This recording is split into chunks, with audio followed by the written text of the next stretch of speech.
Local productions seen on Delta College Public Media are made possible with support from viewers like you. Thank you.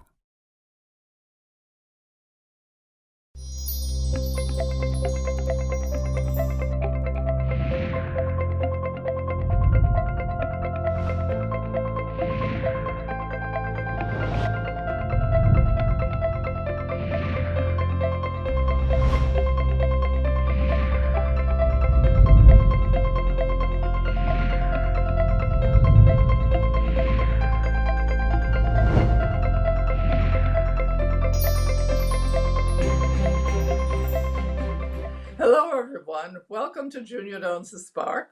I'm Junia Doan, and thank you for joining us. Today, my guest is Dr. Stephen G. Post. Dr. Post is internationally recognized for his work with people diagnosed with Alzheimer's disease and their families. He is the leader of research on the benefits of giving and compassionate care. Welcome, Dr. Post. So you are the editor-in-chief or the editor-in-chief of a 6-volume encyclopedia of bioethics still used. What is bioethics? Bioethics has to do with all of the questions around clinical treatments that people ask.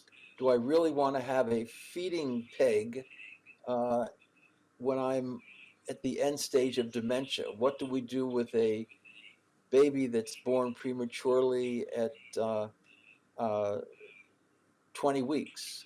All of the topics, should we withdraw the breathing tube? Should we put someone in hospice? What should we do with all of the everyday practical questions in a clinical world? So we have programs in clinical ethical consultation, and we work with family members who are distressed and not quite sure what they want to do with their loved one. And we also address all the wide-ranging issues of identity formation, the virtues that would be associated with someone being a good physician or a good nurse. We do all of the practical reflection on new technologies that come along. So it's a huge field, and it travels very widely around the world now, and we do a lot with it.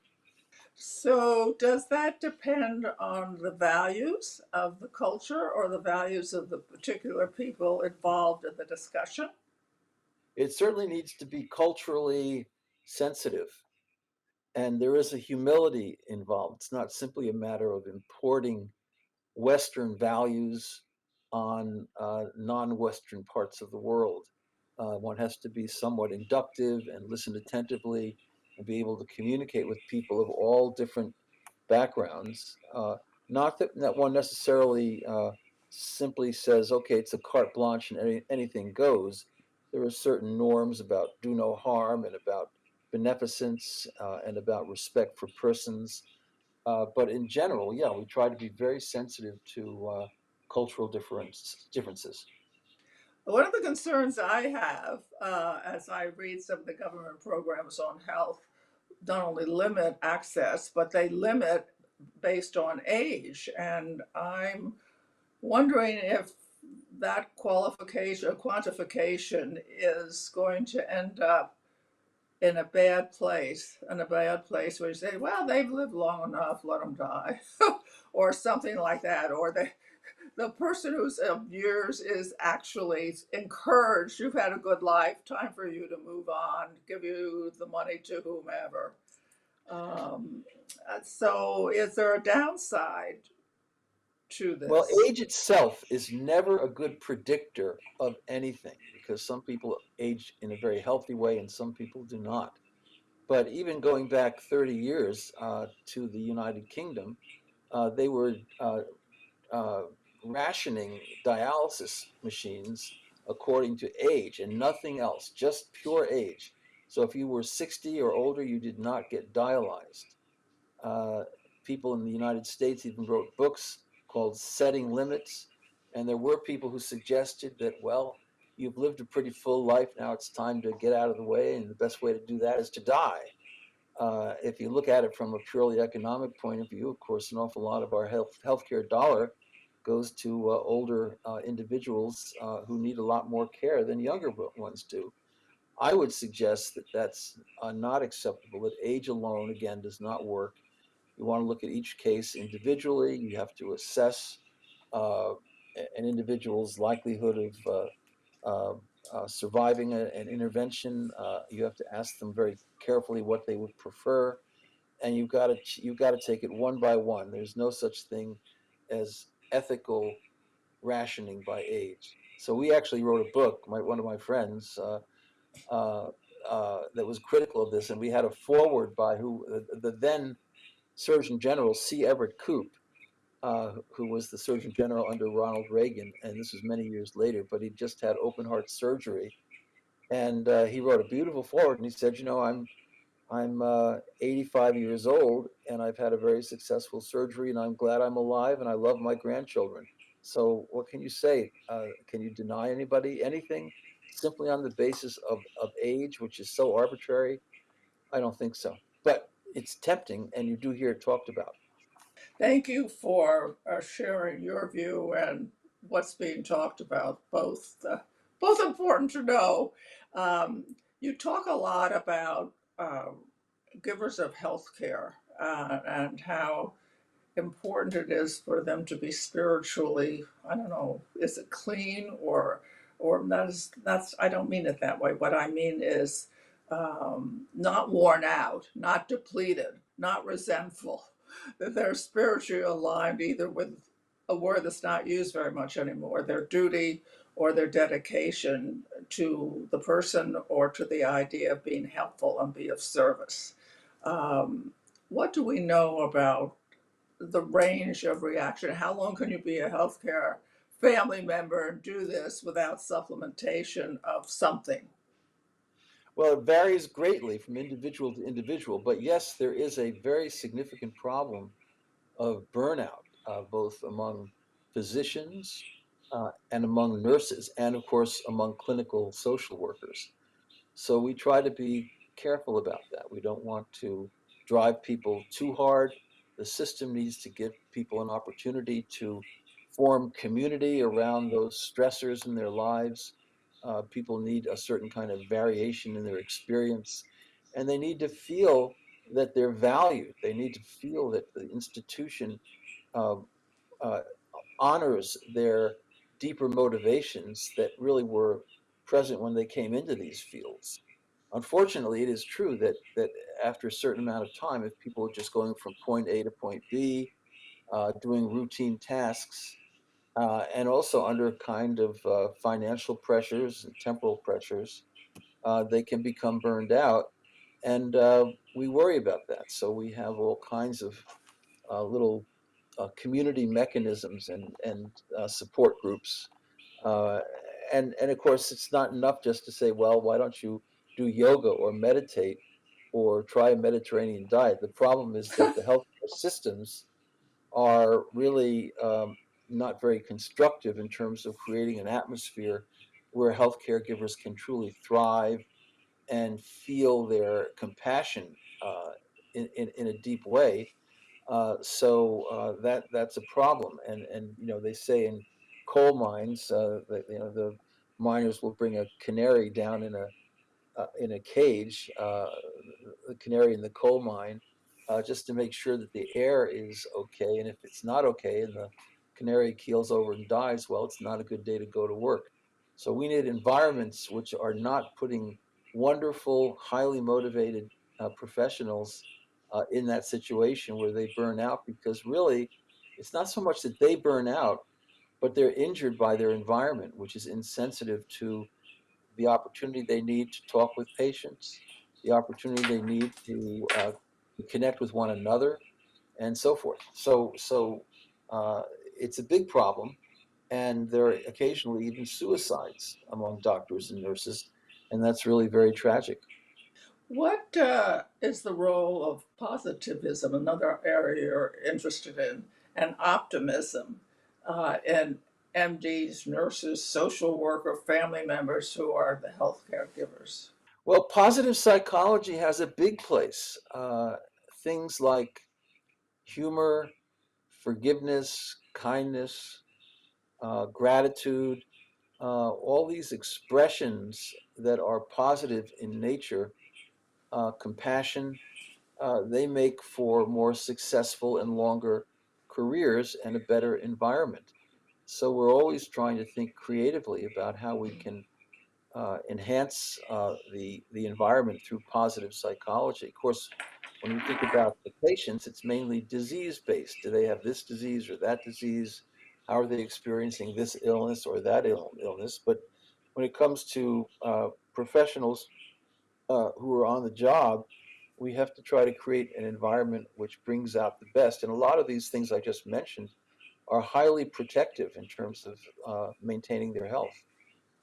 Well, at one point I read something about synchronicity. How is that applied in this whole field, or is it relevant? What is it? I'm not sure it's so relevant. Synchronicity is the feeling. It's uncanny, the feeling that you just encountered the perfect person at the perfect time, as if in answer to a prayer, as though the universe was responding to your deepest needs. It's a term that was coined by Carl Jung, the psychiatrist in Europe. But I don't think it's terribly relevant to the clinical environment. Although I think that people who are spiritual oftentimes have a sense of synchronicity. They do feel that they were destined to do this, and they can look back and connect all the dots and feel that, yes, there was something at work in the universe that brought me here and wants me to be using my talents to benefit others, which is the purpose of life for most people. So, what do you think of horoscopes and seers? Well, if you believe in the idea of a universal mind, that somehow our minds are not merely derived from brain tissue, from cells, uh, from biology, that somehow mind is different than matter, which most of the great spiritual traditions have asserted across the world, mind before matter. Uh, and maybe matter is derived from mind. A lot of physicists these days agree with that assertion. So the idea that mind is something different than matter is important. And if that's true, it's like saying, well, you can't get blood out of a stone. So mind is its own reality. And if that's the case, then maybe, as Hinduism and Buddhism and so many other traditions suggest, maybe our minds are parts of a much larger universal mind. Uh, and and so we're more connected than we know. And if that's true, then things like premonitions, dreams, maybe creative inspirations, they become more plausible. A great guy in India who was just a teenager, and this is in about 1900, and he would pray at the foot of his goddess, and in that process, he would receive by inspiration these algorithms, and he would write them down in the dirt with his finger. And then later on, he came by and he put them in a notebook. That was Ramanujan, and he became the most famous mathematician in the world at the turn of the century. And a lot of his work is now in the library at Trinity College in Cambridge, England. So people do have an inspirational creativity. Even Einstein would go into these deep meditational moments called Gadanka. He never really thought that he was particularly linear or logical in his thinking, but he would have these moments of tremendous inspiration. So he, like many other great physicists, believed that there is a mind in the universe. They wouldn't go further than that, but there is something like a universal mind, and our minds are part of that. What I'm thinking of is for Casey, who in the 40s maybe or the 30s during his Sure. lifetime could, I think, just certainly when he's in the presence and maybe when he was at a distance, say what was wrong with the person and recommend what would help. And according to them, it really did. And what is that a form of, or is that just good luck? Well, who knows? Who knows? I mean, I don't want to make a comment about Edgar Casey, although I realized that he was quite popular. He had quite a following. And I'm sure if you analyzed all of his statements, you'd probably find that some were valuable and some were not valuable. And of course, a certain mythology develops around these individuals. So I wouldn't trust my diagnosis to Edgar Casey by any means, but I think he was intuitive. He was highly intuitive, and who knows? Maybe he did have some sense of an infinite or universal mind, uh, and maybe he was insightful, at least sporadically. Who knows? So with Alzheimer's, the phrase was used paradoxical lucidity. What does that mean? Well, most people who have dementia, um, there's Alzheimer's dementia, Parkinson's dementia, there are all kinds of different dementias. Dementia is a collection of symptoms, should we say, um, caused by various diseases. 100 years ago, the main cause of dementia was syphilis, neurosyphilis, and there were no antibiotics, and so that was your mate, and people weren't living as long. But now, it's Alzheimer's and it's Parkinson's and it's frontal temporal lobal disease and so forth, the kind of thing that some of our favorite movie stars struggle with, and it keeps them off the air. But Bruce Willis, I have in mind there. He has frontotemporal, which affects his speech, his ability to remember words, and so he had to retire last year from acting. So dementia is a decline from a former mental state, oftentimes manifest in a loss of short-term memory. Now, sometimes people have plenty of long-term memory, but they can't go shopping because they forget whatever is in their minds at the moment, so they wouldn't know what to buy in the store. Um, but yeah, Alzheimer's is one of the major. It probably causes about half of the diagnoses of dementia that we have today. I don't like the word dementia. I have a book called Dignity for Deeply Forgetful People. I prefer the notion of deeply forgetful because it's less derogatory. I think dementia is a word that's shaped a lot like retard. You don't Yes, go around calling people retard. pejorative. It's pejorative. It has, and it gets used politically in very derisive ways. So I've coined this term dignity for deeply forgetful people, and that makes it more of a continuum. We all have our moments. I bet you do. I know I do.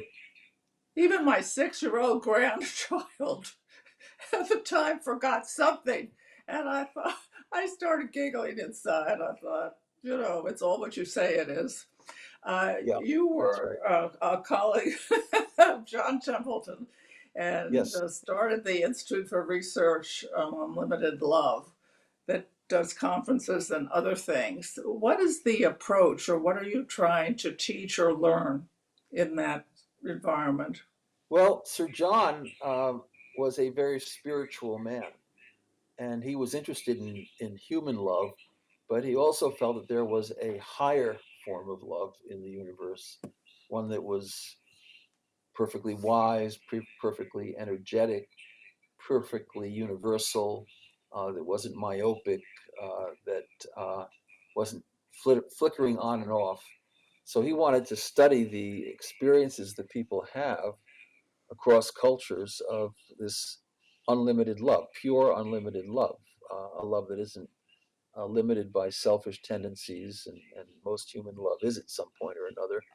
So he wanted to study this, and he suggested that we call it pure unlimited love. And I knew him pretty well, and he thought I would have the audacity to actually begin a nonprofit that would pump out requests for proposals and support the study of this higher love.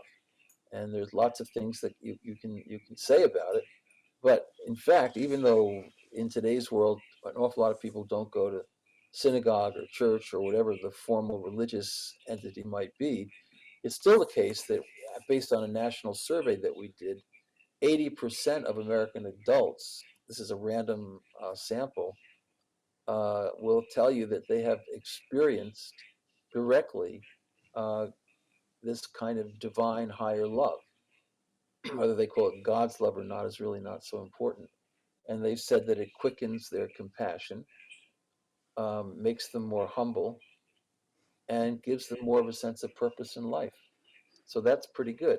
And about half of that number actually experience this very often, and about a quarter of that number experience it all the time. So they're walking around. You might not know it if you uh, if you're seeing human behavior at its worst on the street corner, but there are an awful lot of people who are really in that zone of unlimited love. And I think we want to study them and try to understand their motivations and their development and how they experience this. So that's what the Institute is about. It's unlimitedloveinstitute.org. And, it's got a great board of directors. We had Cicely Saunders and Rosalind Carter, or all kinds of people are interested in this because it's really the deepest asset of human experience. Have you examined, as part of that or some other interest of yours, is sort of quite broad, uh, the role of energy, either as making things better? Some people will describe another person as toxic. What are they picking up? Another person will just relax around someone, no speech, no nothing. What are they picking up? Can you use that positively or not? What do we know about that? Have you any of your associations studied that? Yeah, well, it's uh, energy. I think is in many ways a reading of a person's emotions. They have negative energy, they have negative emotions. They have positive energy, they have positive emotions. And so exactly where energy fits in, I don't know. But I will say this, that there are many people who report uh, at the right moments in time when someone they know is vulnerable, feeling an energy. It's not that they see anything, but they'll feel an energy as though they're almost invaded uh, by an energetic presence of love. And that makes them do things that they might not otherwise have done to the benefit of that individual. So that's very, very common. It's reported all over the world. A majority of people have had that experience, again, at least once. And if it hasn't been direct, it's been indirect. So the right person has come into their lives with just the perfect thing to say, the perfect thing to do uh, on their behalf or on the behalf of someone else. And it just feels so uncanny that it couldn't simply be by chance. So when people pick up that their child may die from something and they call, what area or what point? How do you study that? Well, that's a difficult thing to study. There was a fellow named Berger, a physician in Germany during World War One and then afterwards, who he had a son and a daughter, and his son was shot on the battlefields and died. And that night, his daughter had a dream uh, that her brother had died, and she told that to her dad the next day. And of course, Berger, from that experience, he was so impressed by it, he didn't want to explain it away. He's the one who came up with the idea of brain waves. We actually call them Berger waves in neurology. So there's a mystery to the mind, and we don't want to miss that. We don't want to pretend that we know everything there is about it at all.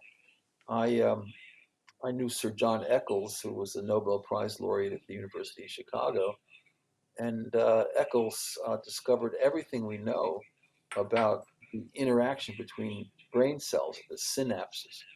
And he was also not a materialist. He did not think that matter or material could explain something like mind or thought. So for him, uh, uh, we had to think a little differently and a little more deeply about the mystery of the mind.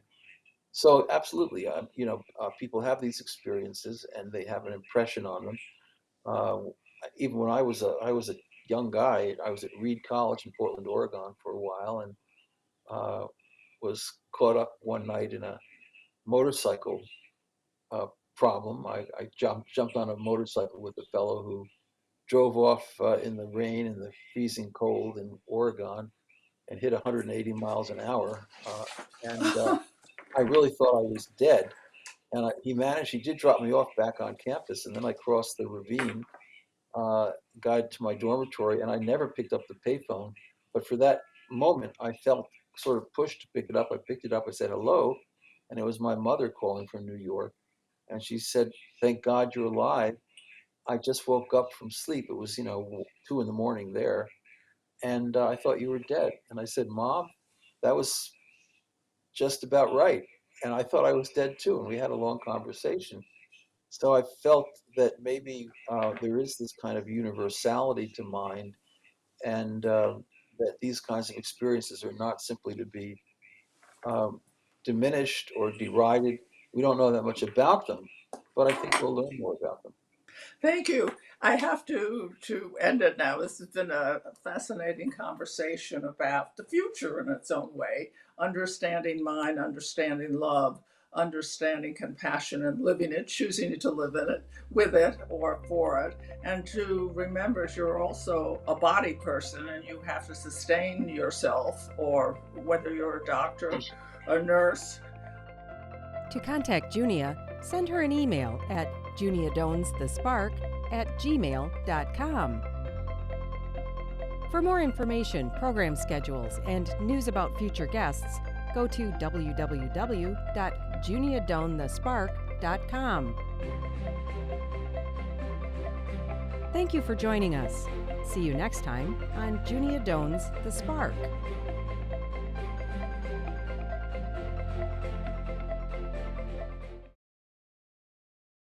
Local productions seen on Delta College Public Media are made possible with support from viewers like you.